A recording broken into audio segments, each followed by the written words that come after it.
नमस्कार आप सभी को। छठे दिन के छठे MCQs के साथ मैं आ गई हूँ। Six day of MCQs।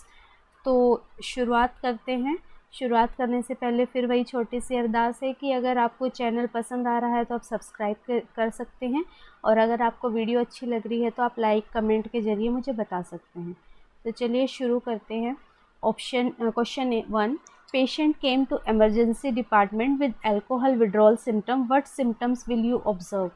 Alcohol withdrawal के सिम्टम्स कौन कौन से होंगे इनमें से? Option A tremor, sweating, restlessness, B fever, nausea, vomiting, hyperactivity, C hypertension, sweating, rhinorrhoea, and D deep coma, lacrimation and tears. देखिए, जब अल्कोहल विड्रॉल होता है तो जनरली 6 से 48 घंटे के अंदर अंदर जो है अल्कोहल विड्रॉल के सिम्टम्स आने लग जाते हैं, और वो सिम्टम्स होते हैं ट्रेमर, पेशेंट को ट्रेमर होने लगते हैं, रेस्टलेस होने लगता है, स्वेटिंग होने लगती है, और बहुत ही भयंकर सिम्टम्स आप कह सकते हैं जो आएंगे। अल्कोहल विड्रॉल से क्या होगा कि जो स्ट्रेस हार्मोन्स हैं, जब विड्रॉल वाली कंडीशन आएगी तो उनका लेवल बढ़ने लगता है, जिसकी वजह से पेशेंट के जो रिलैक्सिंग हार्मोन्स है, प्लेजेंट हार्मोन्स हैं, वो कम होने लगते हैं। तो ये सारे सिम्टम्स पेशेंट को अल्कोहल विड्रॉल में देखने को मिलेंगे। So option A is the correct answer है। Next, patient came to emergency department unconscious with pinpoint pupil, lacrimation and history of substance abuse. Which of the following drug will be administered?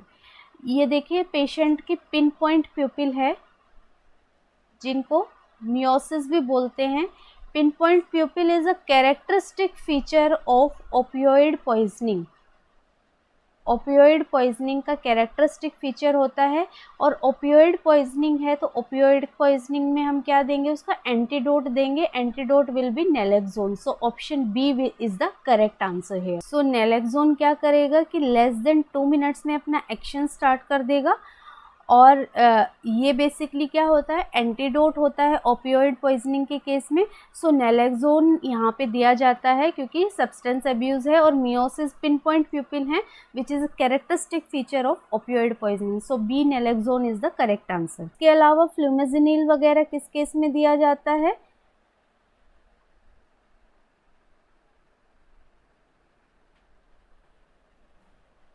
ये बेंजोडाइजिपाइन poisoning, बेंजोडाइजिपाइन के sedative effect को reverse करने के लिए फ्लूमेजिनिल वगैरह दिया जाता है in case of benzodiazepines, to reverse the side effect cause by benzodiazepine flumazenil दिया जाता है। यहाँ पे क्वेश्चन है पिन पॉइंट प्यूपिल, जो जिसको मियोसिस बोलते हैं, तो वो है ओपियोइड पॉइजनिंग, और उस केस में क्या है? नैलेक्सोन देते हैं। Next question is, in a rehabilitation center, which of the following drug is used as opioid substitute in substance abuse patient? Substitute देना पड़ रहा है ओपियोइड का, क्योंकि पेशेंट को क्या है? ओपियोइड से कोई भी एलर्जी कह लीजिए, या जो है ओपियोइड टॉक्सिसिटी होने के चांसेस ज़्यादा हैं। तो इनमें से कौन सा जो है उस केस में दिया जाएगा?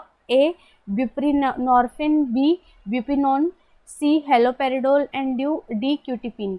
यहाँ पे जो है ड्रग रहेगा ब्यूप्रीनॉर्फिन। ये ब्यूप्रीनॉर्फिन जो है ये क्या करता है? ये एक पार्शियल ओपियोइड है, तो इस केस में जो है पार्शियल ओपियोइड एगोनिस्ट है। तो जो पेशेंट को एलर्जी वगैरह होने के चांसेस है, या पेशेंट को जो भी कॉम्प्लिकेशन की वजह से ओपियोइड नहीं दे सकते थे, ये ड्रग सेफ टू एडमिनिस्टर उन पेशेंट्स में माना जाता है। So A buprenorphine is the correct answer, because it is partial opioid antagonist. How will you differentiate clinical depression with the normal grief? Option A, persistent anhedonia in clinical depression. B, normal grief, sense of guilty present in every situation, often opens up angrily, and D, feels temporary loss of self-esteem. यहाँ पे पूछा गया है clinical depression, जो particular depression वाले symptoms है वो आएंगे पेशेंट में, तो ये इस कंडीशन में रहेगा परसिस्टेंट एनेडोनिया, मतलब किसी भी चीज़ में प्लेजर ना फील होना है। एनेडोनिया का क्या मतलब होता है?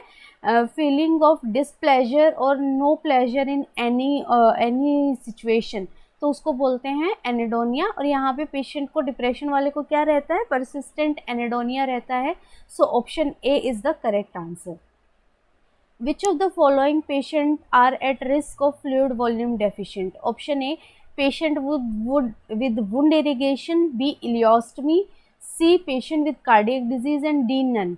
यहाँ पे जो है पेशेंट को कौन से में फ्लूइड डेफिसिट होने के चांसेस ज़्यादा हैं? Patient with इलियोस्टमी। इलियोस्टमी में क्यों होता है ऐसा? क्योंकि इलियोस्टमी जो की जाती है वो उसमें से क्या है, लगातार लिक्विड जो है वो बाहर एक्सपेल आउट होता रहता है पेशेंट के इंटेस्टाइन से, क्योंकि इलियम के लेवल पे जो स्टूल होता है वो कैसा होता है, अभी लिक्विड लेवल पे होता है, सॉलिडिफॉर्म स्टूल नहीं होता है। तो जो लिक्विड है वो सारा ही बॉडी से क्या हो रहा है, बाहर की तरफ जा रहा है, जिस वजह से क्या हो रहा है, पेशेंट को फ्लूइड डेफिसिट हो रहा है। तो ऐसे पेशेंट को, इलियोस्टमी वाले पेशेंट को नर्सिंग रिस्पॉन्सिबिलिटी क्या रहती है कि उसको एनकरेज करना है for ample amount of fluid intake, ताकि जो है फ्लूइड डेफिसिट या डिहाइड्रेशन पेशेंट में ना हो। इलियोस्टमी जो है वो राइट इलियक फोसा में की जाती है। राइट इलियक फोसा में इलियोस्टमी की जाती है 5 centimetre lateral to the umbilicus. Next is patient will be positioned as followed for vaginal examination. vaginal examination में इनमें से कौन सी पोजीशन दी जाती है? Position is dorsal recumbent. Patient जो है वो सुपाइन होता है with knees flexed,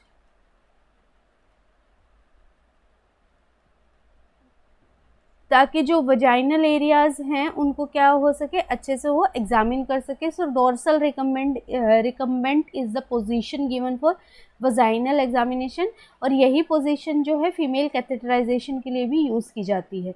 so D is the correct answer. A patient on postpartum period of 72 hours, a purpura developed fever with decreased skin integrity due to fluid loss and excessive vaginal secretion may indicate development of sepsis. Sepsis word है यहाँ पे, ठीक है। Sepsis में क्या होता है, बहुत ही हाई ग्रेड फीवर होता है। In the above scenario the body temperature supporting sepsis is, यहाँ पे सेप्सिस कब बोलेंगे, जब टेम्परेचर 40 डिग्री सेल्सियस या उससे अबव होगा। अदरवाइज तो फीवर की रेंज क्या है पोस्टपार्टम पीरियड में, 38 डिग्री सेल्सियस है, लेकिन यहाँ सेप्सिस की बात हो रही है तो सेप्सिस में और हाई ग्रेड फीवर होगा, तो 40 डिग्री सेल्सियस और उससे ऊपर में इंडिकेट सेप्सिस इन पोस्टपार्टम और puerperal period. So option D is the correct answer. The region marked area shown in the following image, ये वाला एरिया कौन सा होता है? So this is axillary region, जो कि एक्सिलरी रीजन इसको बोलते हैं, जो कि मेनली पीछे हमारी यहाँ क्लेविकल बोन, पीछे स्कैपुलर रीजन और रिब केज से जो है वो मार्क्ड होता है, रिब लाइन से मार्क्ड होता है। तो ये एरिया जो है एक्सिलरी रीजन है। 3 चीज़ें बोल रही हूँ मैं, क्लेविकुलर, यहाँ क्लेविकल से मार्क्ड है, थोड़ा सा क्लेविकल का एरिया है इसमें, पीछे स्कैपुलर थोड़ा है, और देन मीडियल रिब केज का जो है वो रिब लाइन का थोड़ा सा एरिया है। तो ये तीनों मिलके जो है बेसिकली एक्सिलरी रीजन को डिनोट करते हैं। सो option A is the correct answer.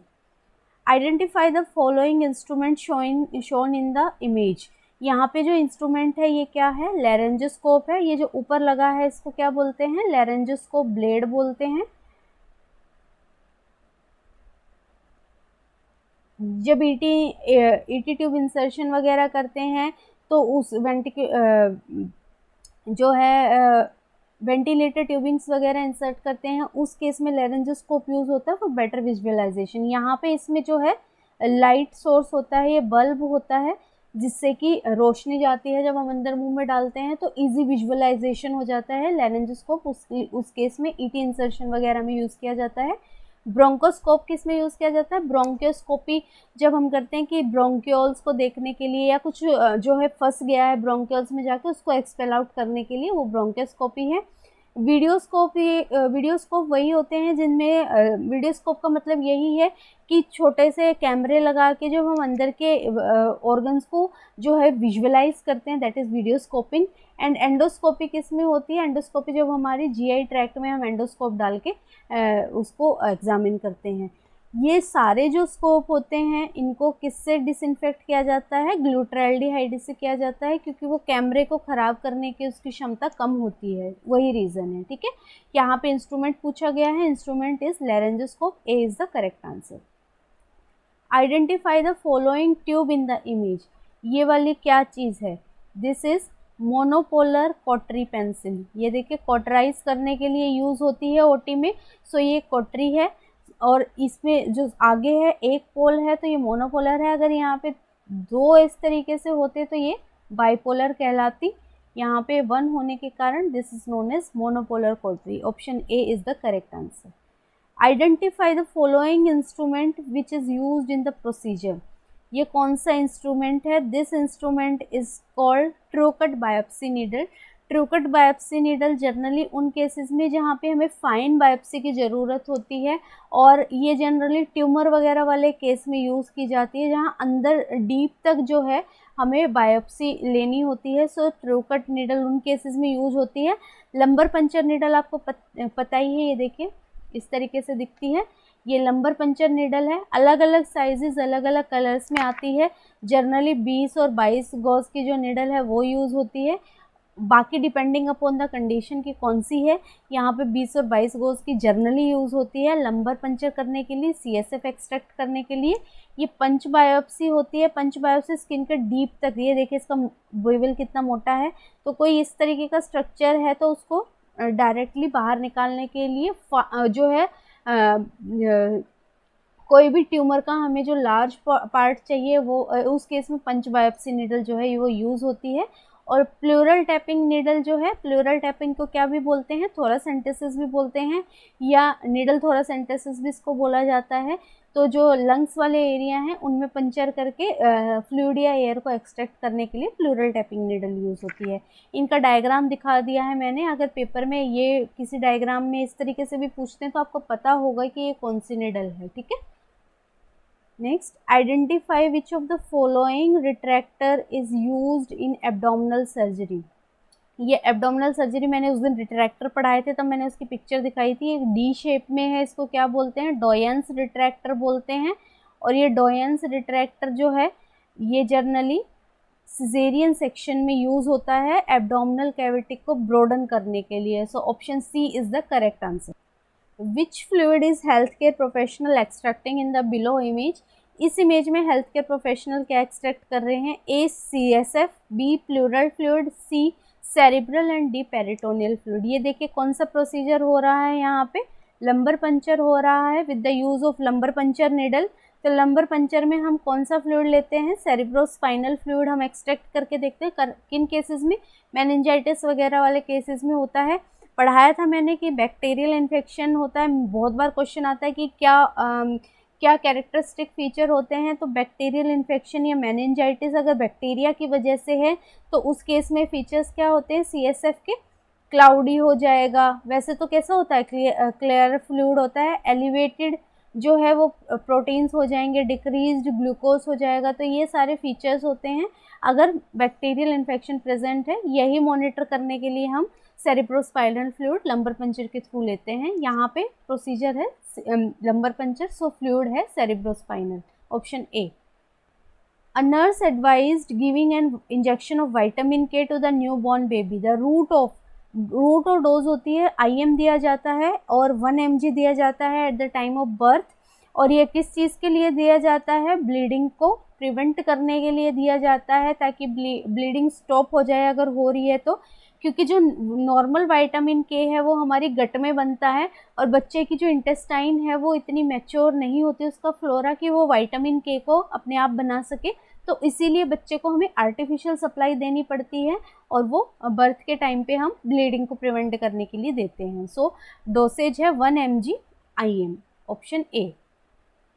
Normal haemoglobin level in adult females में हीमोग्लोबिन लेवल कितना रहता है, 12 to 14 रहता है। अगर मेल्स की बात करें तो ये कितना होता है, 14 to 16 ग्राम जो है वो नॉर्मल रेंज होती है। यहाँ पे option A is the correct answer. Then identify the following procedure that nurse is doing. ये वाली चीज़, ये कौन सा प्रोसीजर है, ये इनमें से डायलिसिस नहीं है, हाइड्रेशन के लिए लवाज सॉल्यूशन भी नहीं है। ये क्या है, टोटल पेरेंटरल न्यूट्रिशन है, जहाँ पे पेशेंट्स को सेरेब्रल जो सेंट्रल लाइन है जनरली उसके थ्रू जो है टोटल पेरेंटरल न्यूट्रिशन है, मोटे बीवल के कैनुला के थ्रू टीपीएन दिया जाता है। जनरली सेंट्रल लाइन के थ्रू जो लॉन्ग टर्म इल पेशेंट्स हैं उनको ये सजेस्ट किया जाता है। नर्सिंग रिस्पॉन्सिबिलिटी इस केस में रहती है कि इसको लगाते हुए स्टेराइल टेक्निक मेंटेन करनी है, क्योंकि हमें सेंट्रल लाइन को छू रहे हैं तो सीधा इन्फेक्शन पेशेंट के जो है मेन ब्लड स्ट्रीम में जाता है। तो जब भी हम टीपीएन लगाते हैं तो क्या करना है, स्टेराइल प्रोसीजर है, स्टेराइल प्रोसीजर की तरह ट्रीट करना है और प्रॉपर जो है एसेप्टिक टेक्निक मेंटेन करनी है। दूसरी चीज़ क्या है कि नर्स को क्या मेंटेन करना है, उसकी ग्लूकोज चार्टिंग पेशेंट की करते रहना है। पेशेंट को जो है इलेक्ट्रोलाइट इम्बैलेंस के सिम्टम्स के लिए मॉनिटर करते रहना है, क्योंकि इसमें इलेक्ट्रोलाइट भी होते हैं, फ्लूइड शिफ्टिंग होने के चांसेस होते रहते हैं। तो जिस वजह से ये सारी चीज़ें मॉनिटर करेंगे। क्या क्या मैं बोल रही हूँ कि पेशेंट को एक तो ग्लूकोज चार्टिंग के लिए देखना है, क्योंकि हाइपरग्लाइसीमिया हाइपोग्लाइसीमिया कोई भी एपिसोड हो सकता है। दूसरा, उसको इलेक्ट्रोलाइट इम्बैलेंस के साइन के लिए मॉनिटर करते रहना है। तीसरी चीज़, इसका फ्लो रेट जो है वो प्रॉपरली देखता रहना है और देखना है कि रुक तो नहीं गया है, तो प्रॉपर जो है लाइन की पेटेंसी को मेंटेन करना है। और सबसे बड़ी बात, स्टेरिलिटी के साथ ये सारी चीज़ें करनी है। So option A is the correct answer है। Identify milky solution which is widely used in OT for sedation and anesthesia. इसको बोलते हैं propofol. Propofol is also known as milk of amnesia.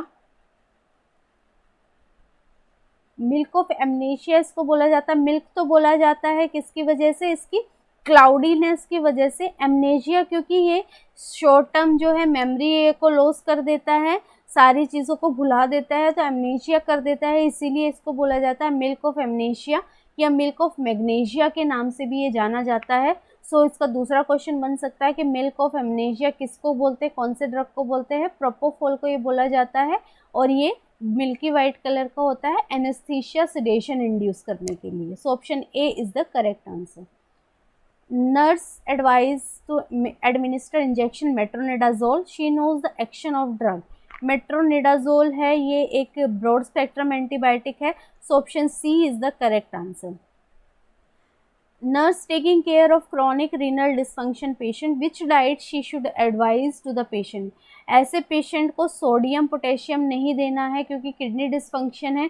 उसके साथ साथ प्रोटीन भी इतना हाई नहीं देना है, क्योंकि प्रोटीन का जो वेस्ट प्रोडक्ट है उसको किडनी ही एक्सक्रीट करती है और यहाँ पे वो एक्सक्रीट नहीं कर पा रही है। तो इसीलिए डाइट की प्रेफरेंस रहती है low sodium, low potassium and low protein diet in case of kidney patients. So option A is the correct answer. Nurse advised to give enema for patient with chronic renal failure. Which position she should use? यहाँ पे position जो use होती है वो CIMS lateral position use होती है। Patient को side line position में जो है अपर नी को फ्लैक्स करके लोअर को जो है अपर लेग को फ्लैक्स और लोअर को एक्सटेंड करके, और जो पेशेंट का हेड है उसके नीचे पिलो लगा के उसको साइड लाइन पोजीशन देते हैं, ताकि जो एनल ओरिफिस है उसको अच्छे से विजुअलाइज किया जा सके और एनीमा को एडमिनिस्टर किया जा सके। So C, Sims lateral is the correct answer. Nurse notices redness and tenderness around IV cannula insertion site, what she should suspect.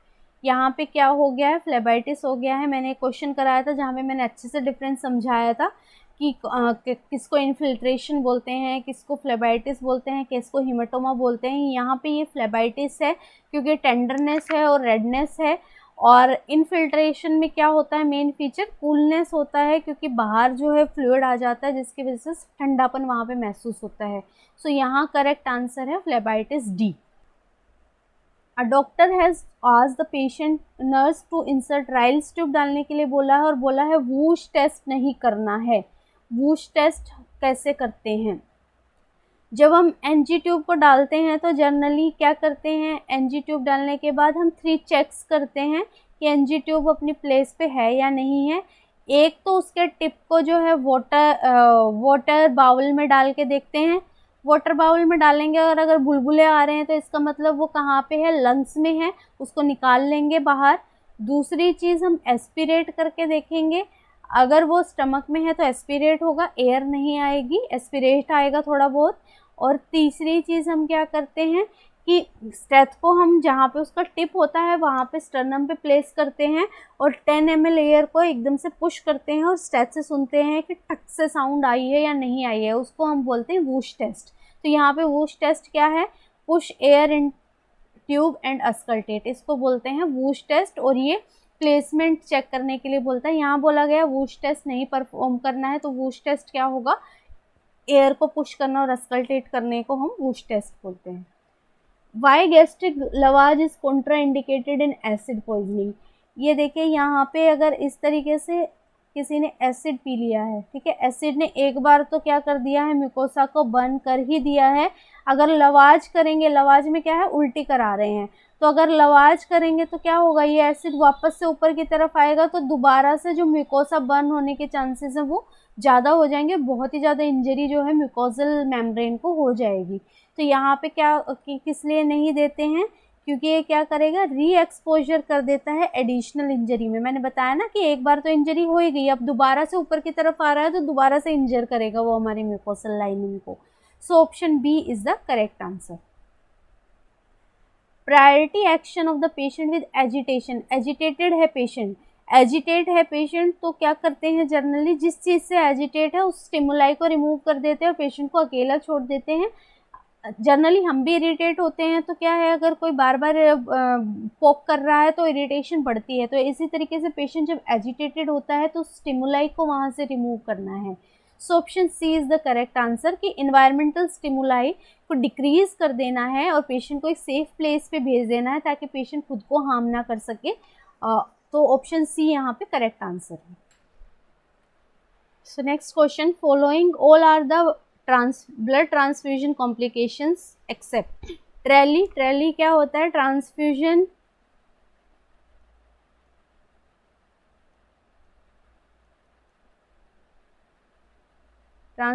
Related acute lung injury. Haemolytic reaction and transmission of infection, fluid deficit. यहाँ fluid deficit जो है वो blood transfusion से नहीं होगा, उसके अलावा ट्रेली भी हो सकता है। ट्रेली बहुत बहुत रेयर केसेस में होता है but it is a complication of blood transfusion. तो ट्रेली हीमोलाइटिक रिएक्शंस भी हो सकती हैं जो कि सीवियर जो है रिएक्शन पेशेंट को देखने को मिलती हैं, और इस केस में क्या है, इंजेक्शन एविल और कॉर्टिकोस्टेरॉइड जो है वो रेडी होना चाहिए जब भी हम ब्लड ट्रांसफ्यूज करते हैं। और नर्सिंग प्रायोरिटी क्या रहती है, वाइटल चार्टिंग रहती है। उसके अलावा अगर कोई भी एलर्जिक रिएक्शन है तो फटाफट उसको रोक के क्या करना है, आईवी कैनुला को फ्लश कर देना है फर्दर ड्रग्स देने के लिए, और डॉक्टर को इन्फॉर्म करना है कि वो पेशेंट को ऐसे ऐसे एलर्जिक रिएक्शंस हुई हैं।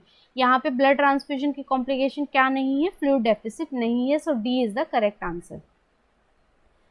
मैं बोलना चाहूँगी बच्चों को कि अगर आप मेरे साथ जुड़े हैं तो प्लीज़ आप सपोर्ट कीजिए कमेंट के रूप में, लाइक के रूप में, और अगर चैनल नहीं सब्सक्राइब किया है तो सब्सक्राइब के रूप में भी मुझे सपोर्ट कर सकते हैं। Next question is, patient admitted to the ward had 3 episodes of vomiting, which of the following drug should not be given, A fentanyl, B promethazine, C tramadol and D ondansetron.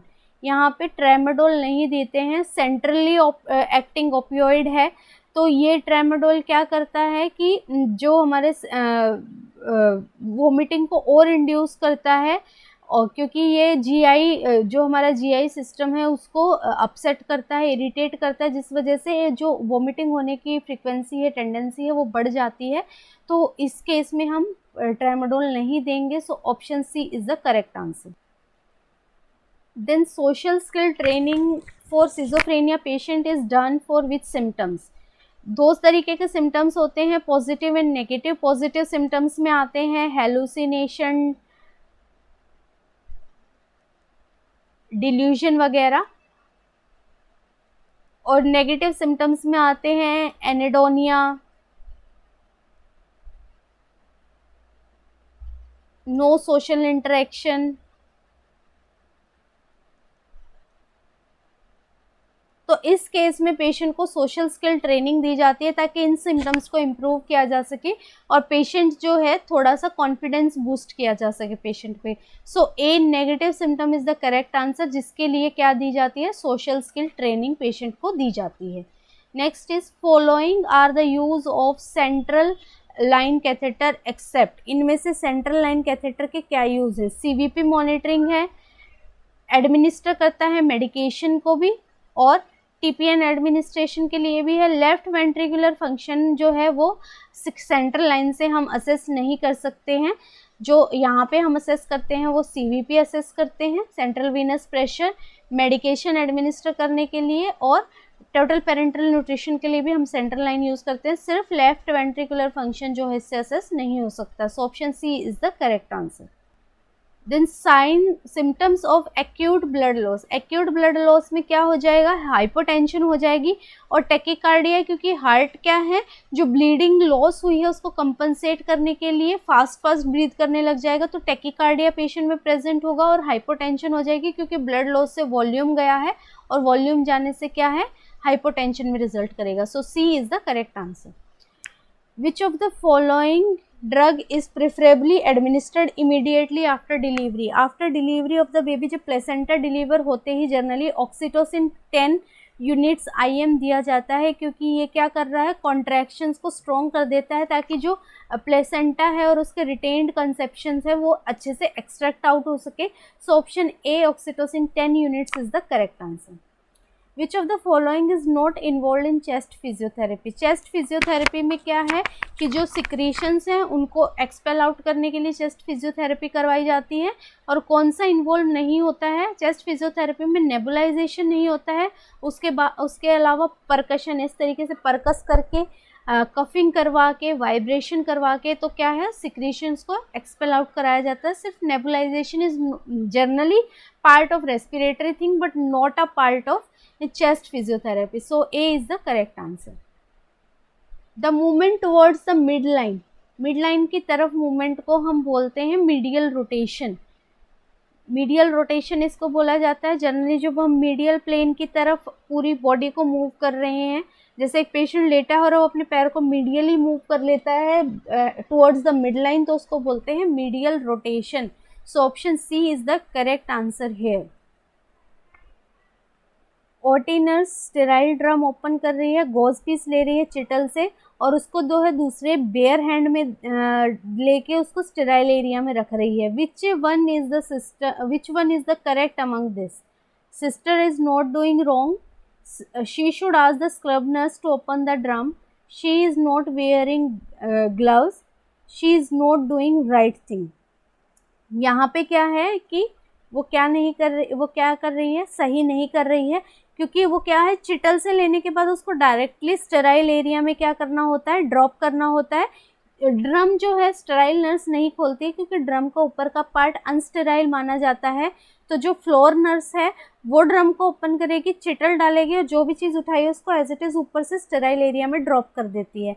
यहाँ पे दूसरे हाथ में लेके क्या कर रही है, वो उसको कंटेमिनेट कर रही है। So option D is the correct answer है। ये कौन से इंस्ट्रूमेंट हैं? ये है nasal speculum, this is I speculum, eye surgery में यूज करते हैं। This is mouth retractor and this is vaginal speculum. So option A is the correct answer. Figure से आप याद कर सकते हैं, ये सिम्स स्पेकुलम इसको बोलते हैं वजाइना के लिए, और ये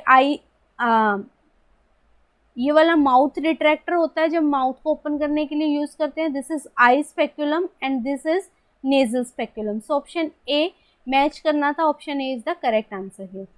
विच of the following renal disorder is the cause of secondary hypertension? Secondary hypertension क्या होती है? जब जो है वो हाइपरटेंशन के कोई सिम्टम्स नहीं आते और जनरली जो मेडिकेशंस हैं उनसे वो सिम्टम्स जो है वो रिलीव भी नहीं होते हैं।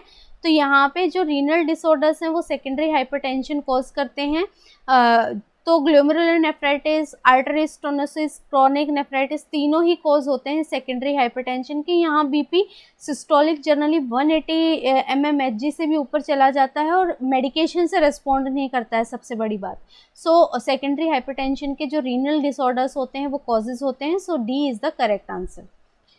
विच of the following disease is not encountered in children, and children में डायरिया भी होता है, वूपिंग कफ, मीजल्स, ये सारे चिल्ड्रन के ही हैं, सिर्फ पार्किंसोनियन जो है वो बच्चों में नहीं होता है generally. So option A B is the correct answer, जो कि पार्किंसोनियन क्या है, डीजनरेटिव डिजीज है ब्रेन की, वो बच्चों में देखने को नहीं मिलती है। B is the right answer है।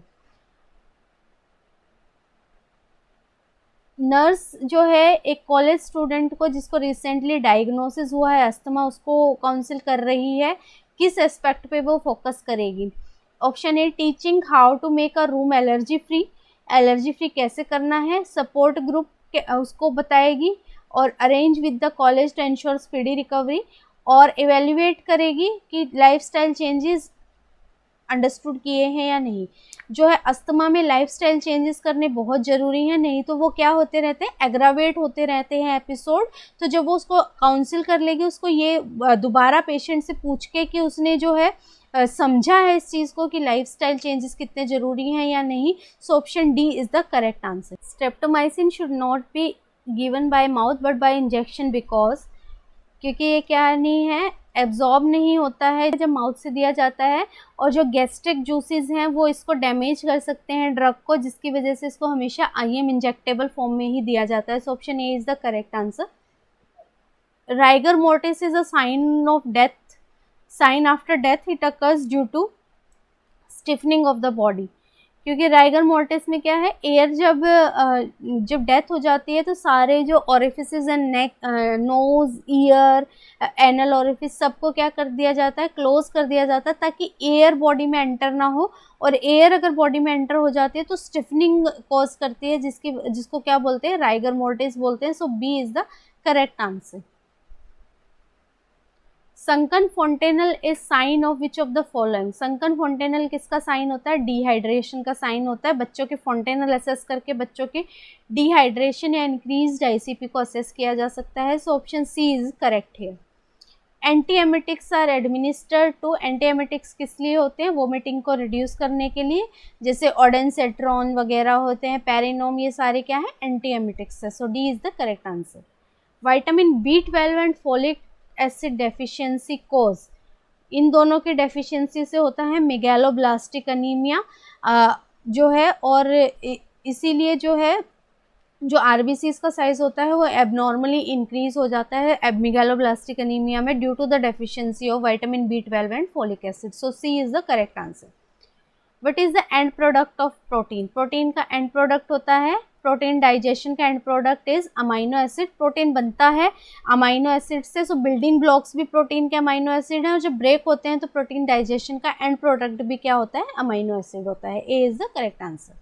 टोडलर किसको बोलते हैं, टोडलर बोलते हैं 1 से 3 ईयर के बच्चे को।